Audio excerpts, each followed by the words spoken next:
It has always been a dream of mine to create a space that we can invite people to come and train in lots of different areas, because vaulting encompasses horse training and being fit physically and being fit mentally, working as part of a team. You think, oh, I'd love to do that someday, but how on earth are we going to do it?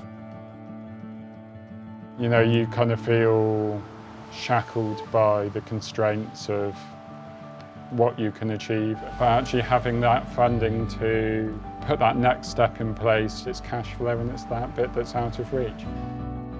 The leader grant was a little bit of a no-brainer. It's, oh, okay, so these people are going to support us to try and do what we want to do.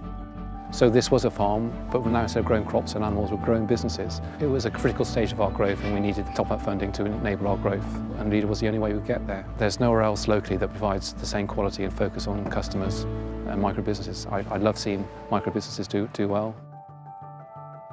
I'm passionate about reconnecting people with nature. I set up a glamping site called the Farm Camp about 6 years ago now. Leaders allowed me to pursue those opportunities. The new facility block is probably 5 years of learning gone into it, so we've been able to create the best possible setup for cooking and the best compost loos and showers that we can create. Predominantly we are a dairy farm and we produce milk. We produce great milk. To be honest with you, needs must. My husband has been talking about the fact that we need to diversify for many years. The milk has become so devalued over the last 20 years that we needed to add value to it.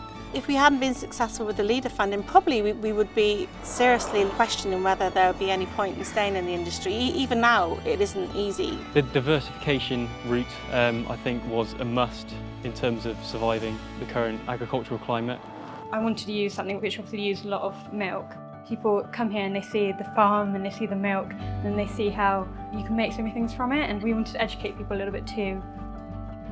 We're a really small business, as you can see. We distill gin, but we're also about the only ODB distiller in the country. This extra capacity, the ability to employ 2 other people, means that we could immediately start increasing our production, and actually that tiny investment has meant that we're putting tens and tens of thousands, if not hundreds of thousands of pounds back into the economy in the country.